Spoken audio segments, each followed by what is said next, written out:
Escape from Tarkov, Arena Breakout, Delta Force, Marathon. Right now, we're seeing a wave of extraction shooters. Some are already out, others on the way.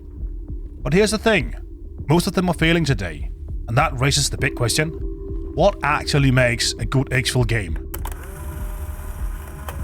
I've been playing Escape from Tarkov since 2018. For years I was hooked, but lately I've been trying out all these new Exfil shooters, and not a single one has managed to grip me the same way Tarkov did. Why?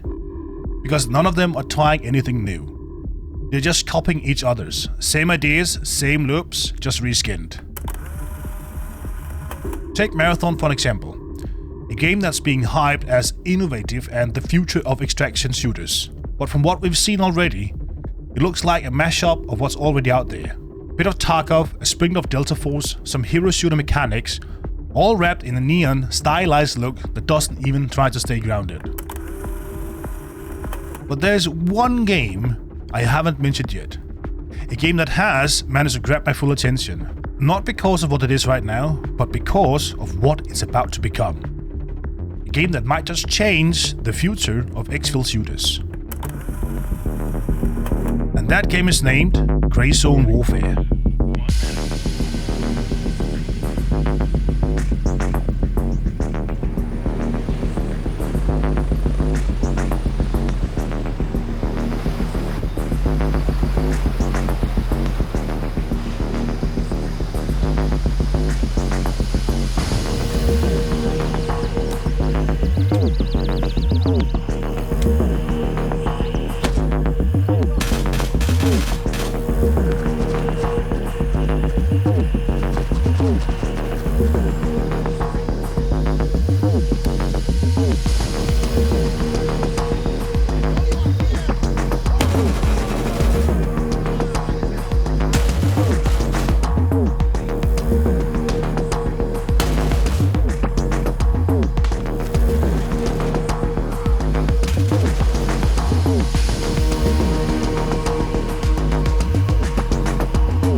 So what exactly is GrayZoneWarfare? It's a tactical first-person shooter developed by Madfinger Games, set in a huge open-world environment, about 42 square kilometers based on the jungles of Southeast Asia.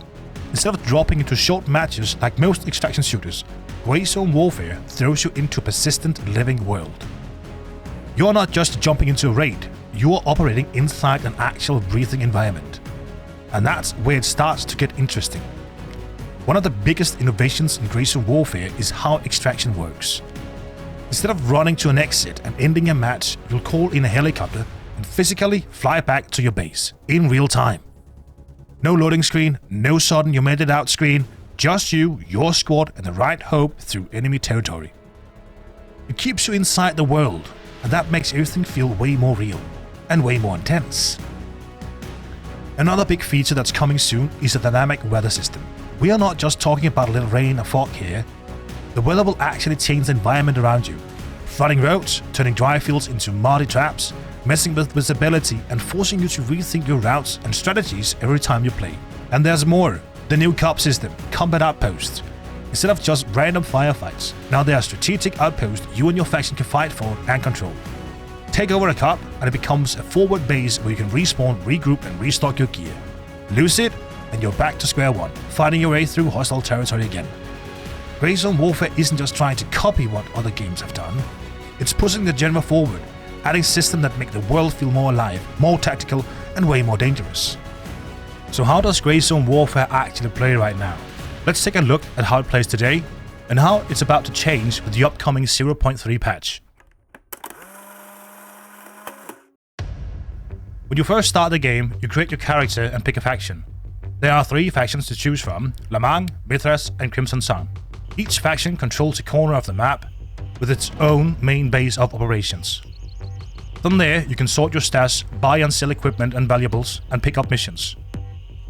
When you're loaded up and ready to head out, Whether for a mission, farming valuables, for money, or looking for PvP, you pick a landing zone and call in a little bird to carry you to your destination. Since you're playing on a real open world map instead of loading into a mission area, you could technically run all the way to wherever you want to go. But honestly, that's not recommended because the map is massive, and it is about to expand even more. When you arrive, it's completely up to you how you want to proceed. There are no restrictions, and if you forgot something important, like keys for loot areas, you can simply call in another bird to pick you up and head back to base. If you die while you're out there, you can even fly back to try and recover your own body.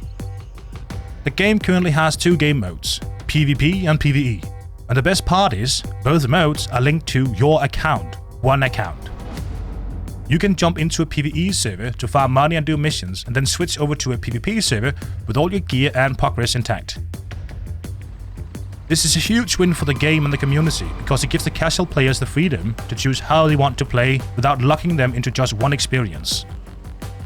And since the game is divided into factions, you're never truly playing alone, even if you're a solo player. You can always see where your faction's members are on the map, and you always have the opportunity to team up with a squad if you want, or just tag along. So now that you know how the game currently plays, let's look at what's changing with the new system coming in patch 0.3. Let's start with the cubs. Combat outposts will be spread all across the map. They'll come in tiers from 1 to 3. Your faction can overtake a cub by clearing out the guards and interacting with the computer at the location. Once you control it, that cub becomes a mini base, where you can respawn, restock and sell your loot. At tier 3 cubs, a special vendor will spawn who sells gear that has been lost by dead players.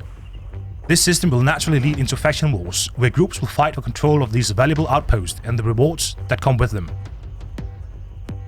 The weather system is also about to drastically change how you approach the game. It's not just about visibility, it's about how the entire map reacts to the weather. On a sunny day, you can easily cross rivers, sprint through the rice fields, but when a storm hits, rivers can flood and block your routes. The rice fields will turn into muddy death traps, slowing you down for miles and leaving you exposed. And if a heavy storm rolls in, you might find that helicopters are grounded because of strong winds, meaning no little birds for extractions. When that happens, you'll have to rely on the cub system even more, because you'll be stuck traveling everywhere on foot. So how does GrayZoneWarfare actually feel and run? GrayZoneWarfare is built around realism. Badfinger Games is working closely with ex-military contractors to make sure the game represents the most authentic feel possible. This means the gameplay is much slower paced and more methodical compared to other shooters like Delta Force and Call of Duty. You'll find systems like weight and inertia that play a big role in how you move. Your gear and loadout actually matter. You can't just whip around 180 degrees or slide into cover at lightning speed. Every decision you make and how you approach each situation carries real weight. Now, GrayZoneWarfare is still very early in its development, and that does show when it comes to performance. Right now, the game relies heavily on technologies like DLSS, FSR, and frame generation. If your PC hardware is up to modern standards, meaning an Nvidia 4000 series card or newer, you should be fine and accept an average frame rate above 100 frames per second. But if you're on an older setup, especially with less than 10GB of VRAM, you might experience frame drops below 60 frames per second. Since the game is still in pre-alpha, performance can vary a lot from player to player, depending on your hardware and how well you optimize your settings. That said, I can happily report that the number of bugs and crashes I've personally encountered has been very low. The game feels very stable for where it is in development. It's also important to mention that the developers seem to have a really solid handle on the game and its roadmap. Every patch addresses key issues and constantly improves stability and performance. Just look at the upcoming 0.3 patch. It's not only expanding the map and adding new systems like storms and dynamic weather, but it's also already confirmed by test server players to boost performance across the board. GrayZoneWarfare is shaping up into something special, and it's exciting to see the developers actually listen to feedback and keep pushing the game forward. And all of these systems, the persistent world, the dynamic weather, the faction wars at cops, are what make GrayZoneWarfare the only truly innovative extraction shooter on the market right now. The game is still early in its development, with years of content to come, but even today it's already shaping up to be one of the most unique shooter experiences out there. My name is Simon, and I hope you enjoyed the video. Take care.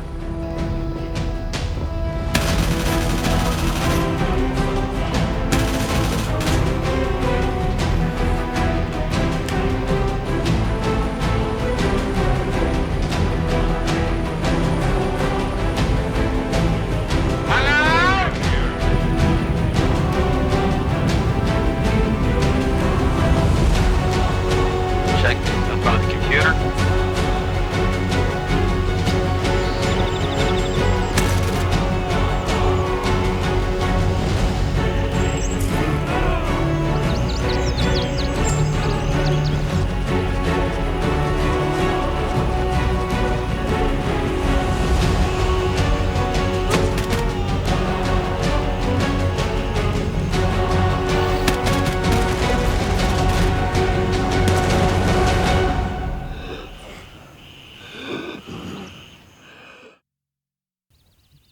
Helldivers 2 is better, and that's not even an extract shooter. Wait, what? Or is it actually?